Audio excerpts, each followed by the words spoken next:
Latar belakang pembahasan ini adalah ada kebijakan yang disampaikan oleh pemerintah bahwasanya kita akan memasuki new normal ya, new normal life. Nanti kita butuh ini memang harus analisis maksud dari new normal life yang dimaksudkan pemerintah di sini itu gimana, dan apakah itu relatable dengan persoalan kita hari ini atau apakah solutif gitu ya.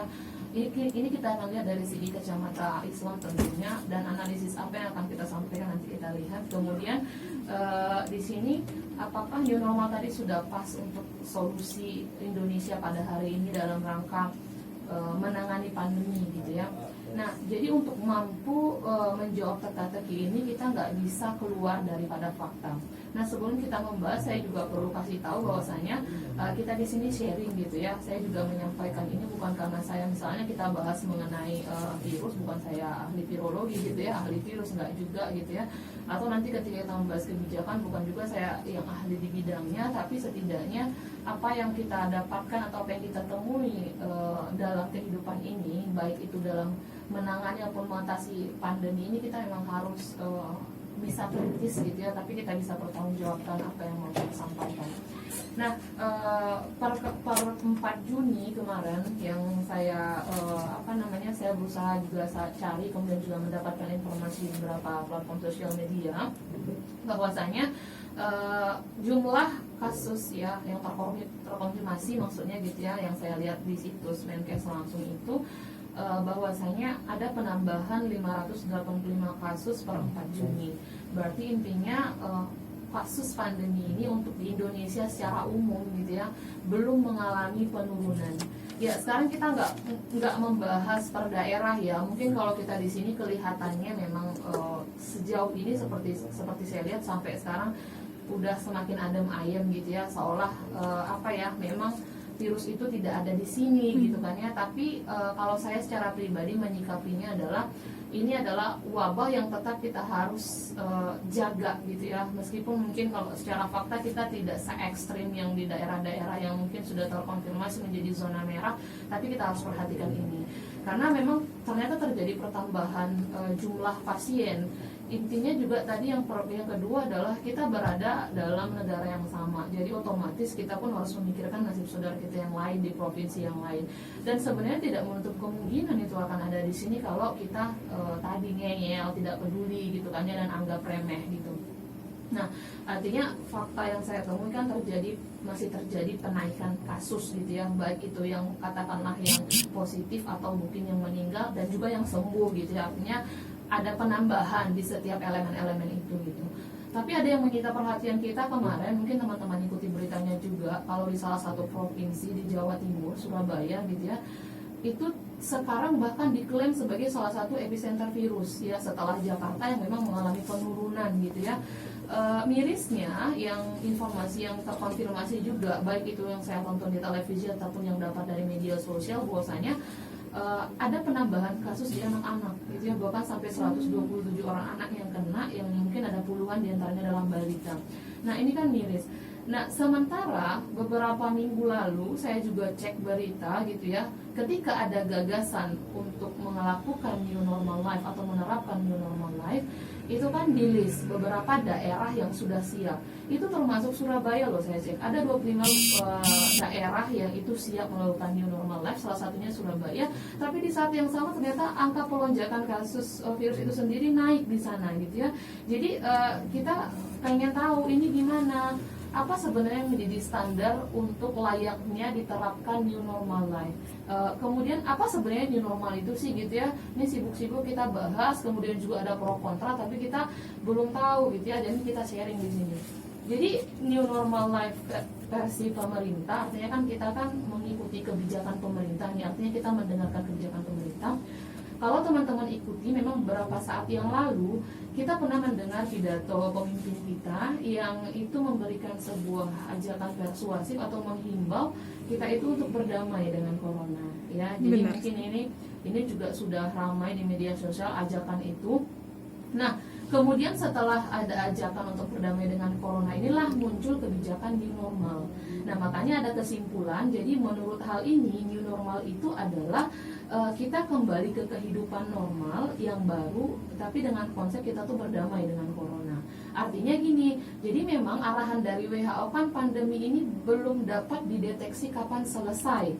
Dan dunia tidak mungkin berada pada titik yang stuck, yang diartikan di sini adalah kita di rumah terus gitu kan ya, ekonomi tidak ya, berjalan sementara gitu kan? hidup berjalan gitu kan. Dan pandemi ini masih sulit kita untuk membahas di mana letak rahasia penyelesaiannya. Artinya memang beberapa protokol kesehatan pasti dijalani berbagai negara, tapi fakta yang kita terima adalah pelonjakan kasus di beberapa daerah ataupun beberapa negara itu belum bisa dihentikan.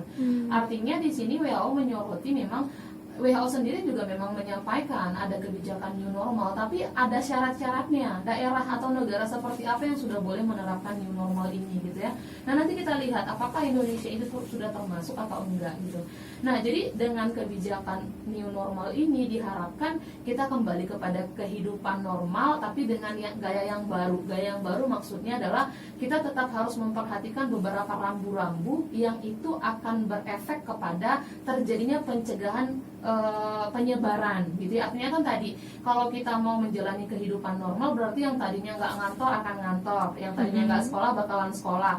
Tapi kan dengan kondisi pandemi harus ada upaya-upaya gimana caranya yang kembali kepada kehidupan normal ini tidak justru menimbulkan persoalan baru. Persoalan baru maksudnya jangan-jangan nanti justru dengan penerapan ini kita berada pada second wave ya, artinya pada gelombang kedua yang jauh lebih parah gitu. Itu kan kita nggak mau. Nah, jadi kalau kita telusuri ternyata dulu awal-awal sebelumnya masih simpang siur apa yang menjadi alasan pemerintah untuk pada akhirnya memberlakukan new normal atau merancang kebijakan new normal. Dan pada akhirnya melalui Menteri Koordinator Bidang Perekonomian gitu ya, buka suara dan menjelaskan alasan pemerintah kenapa mau menerapkan new normal. Dan beliau mengatakan dasar utama keputusan penerapan new normal ini adalah ekonomi. Ya, silakan nanti cek beberapa di laman sosial media. Saya ketemu ini di Detik Finance ya.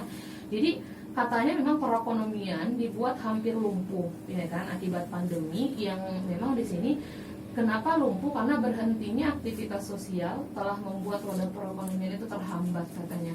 Jadi karena memang dikhawatirkan kita akan berada pada kondisi yang semakin krisis, jadi kita diminta berdamai dengan corona dan kita harus kembali kepada kehidupan normal yang disinyalir akan memperbaiki kondisi ekonomi. Lantas benarkah seperti itu nanti? Oke, nanti silakan kita lihat gitu ya. Sementara tadi saya harus sampaikan, ternyata meskipun WHO memberikan sebuah arahan untuk melakukan new normal, tapi juga ada persyaratan ya. Jadi World Health Organization atau WHO seperti yang biasa kita kenal mensyaratkan negara atau daerah yang boleh melonggarkan pembatasan sosial. Jadi kan sebelumnya kan yang diterapkan kan PSBB. Nah, jadi PSBB ini mau kelar, setelah PSBB kita katanya mau new normal. Tapi ternyata ada syaratnya negara-negara atau daerah yang bisa untuk atau yang siap untuk new normal. Yang pertama itu adalah memiliki tingkat penularan di bawah 1. Nah, coba deh kita yang coba evaluasi sendiri. Saya tidak perlu untuk menyampaikan, kayaknya teman-teman juga bebas kali ya mengakses berita bagaimana perkembangan, apakah benar kita sudah berada di angka penularan 1. Iya. Kemudian juga selain itu katanya pelonggaran itu dapat dilakukan jika penularan di bawah 1 yang itu berlangsung berturut-turut selama 14 hari. Jadi 14 hari ini kalau nggak ada yang nular atau nggak ada kasus bertambah, baru itu diklaim daerah itu sudah bisa mau di recovery gitu ya. Artinya nanti protokol-protokol kesehatan dalam rangka menjalankan new normal itu diberlakukan. Tapi kalau misalnya jumlah kasusnya masih di atas itu, tadi kita udah cek ya, per 4 Juni aja 500-an nambah itu sehari ya, bertambah. Nggak tahu lah ya itu nambah sehari atau enggak, yang pasti ada pertambahan dari jumlah sebelumnya. Atau mungkin yang paling tadi yang data realnya misalnya yang di Surabaya naik terus gitu kan ya. Dan itu belum lagi kita cek di daerah-daerah yang lain gitu ya. Itu kan yang terkonfirmasi berarti yang betul-betul udah terdeteksi. Yang tidak terdeteksi kan mungkin ada juga gitu. Nah, jadi sebenarnya untuk memenuhi persyaratan yang sudah dibuat WHO sendiri, kita tuh belum memenuhi. Kita belum berada di titik itu. Ya, yang ada adalah fakta yang saya temui juga di antara tanggal 29 Mei sampai 2 Juni rata-rata ada 602 kasus positif secara nasional. Coba deh. Berarti kan itu bukan jumlah yang sedikit. Dan kalaupun kita mau buat pendekatan, itu masih sangat jauh dari persyaratan yang ditetapkan oleh WHO gitu kan. Nah, otomatis kebijakan new normal ini menuai pro kontra dong, ya kan? Wajar pada akhirnya ada orang melakukan analisis masing-masing dan memberikan gambaran dan opini masing-masing kenapa mereka pro, kenapa mereka kontra. Yang pro pastinya bisa dipastikan tentu ini adalah yang merasa Indonesia harus dipulihkan ekonominya, ya, karena tadi persoalan yang disampaikan oleh pemerintah, alasan utama kita untuk menerapkan new normal itu adalah persoalan ekonomi yang dianggap sudah lumpuh. Nah, jadi sedangkan yang kontra gitu kan ya, itu adalah mereka-mereka yang merasa Indonesia tidak siap, ya, tidak siap, dan justru ini yang mereka khawatirkan bahwasanya kita justru akan memicu gitu kayak lonjakan kasus di second wave tadi. Jangan-jangan kita mau berada di lonjakan kedua gitu ya. Makanya kita nggak salah kalau belajar dari beberapa para ilmuwan gitu ya, para ahli gitu ya. Salah satunya pernah sejarawan dari sejarah dokter University of Michigan di Amerika itu mengatakan pembatasan sosial yang terlalu cepat ataupun yang prematur ini akan dinilai menjadi penyebab ledakan gelombang kedua. Berarti PSBB yang prematur yang dikatakan tadi, yang belum siap tadi ya, kita belum berada pada titik siap, tapi kita paksakan, ya, itu yang prematur tadi kita paksakan, maka sebenarnya kita tengah berencana memasuki ledakan kasus di gelombang kedua, dan kita kan nggak mau itu terjadi. Dan sebenarnya kita bisa belajar juga dari beberapa kasus yang pernah menimpa dunia, ya, salah satunya itu adalah pandemi flu di Spanyol dulu, yang juga sama di gelombang kedua justru mencapai angka yang jauh lebih dahsyat, bahkan sampai menewaskan 50 jutaan orang kan, itu termasuk di Indonesia dulu. Nah, kita boleh belajar dari situ gitu ya, akibat keterpaksaan yang kita lakukan gitu kan ya, akibat terburu-buruan tadi, yang kondisi tidak siap tadi, kita harus berada pada kondisi yang mempersiapkan kita stor nyawa setiap hari. Ini kan luar biasa. Makanya tadi kaitan nanti dengan yang kita bahas, ya, syariah itu tidak segampang itu memandang nyawa orang gitu ya. Jadi berarti ada beberapa aturan syariah sebenarnya yang sangat relevan dalam rangka menyelesaikan kasus ini. Makanya tadi kenapa kita harus bahasnya dari perspektif Islam gitu kan. Nah, sementara seperti yang saya sampaikan tadi, kita harus belajar dari apa yang terjadi pada masa pandemi yang sudah lewat gitu kan.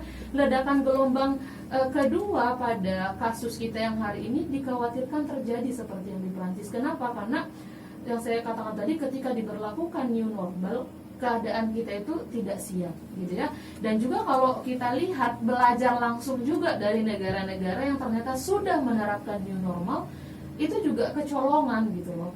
Nah, ataupun mereka yang sudah menjalankan, misalnya kayak di Korea Selatan, setelah semuanya dibuka, aktivitas kembali dinormalkan, sehari kemudian ada 79 kasus COVID.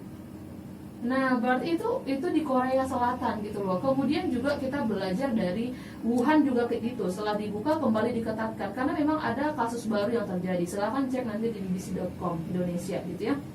Nah, yang terjadi di Korea Selatan pada saat itu, mereka menutup kembali sekolah sebanyak lebih dari 200-an gitu setelah terjadi kasus lagi gitu ya. Artinya memang berarti mereka sendiri pun yang mungkin kita menilai, wah, penanganannya sudah sangat luar biasa, masih bisa kecolongan. Berarti intinya kondisi mereka untuk berada pada new normal itu belum siap ya. Konon kita tadi yang pelonjakan kasus per harinya itu atau per berapa harinya itu masih ratusan gitu ya. Nah, tadi kembali kepada alasan pemerintah, yang menjadi alasan utamanya adalah karena ekonomi. Sekarang kita tanya, tepatkah mengambil keputusan new normal itu hanya demi pemulihan ekonomi saja, tanpa memperhatikan tadi nasib nyawa, kemudian juga yang lain gitu kan ya, seperti yang ada pada tema kita. Kemudian tidakkah penerapan kebijakan PSBB sebelumnya itu masih banyak dievaluasi Ya, kita kan kemarin rame ya melihat di sosial media orang-orang sudah mulai berkerumun bahkan di tempat-tempat yang itu diklaim sebagai zona merah.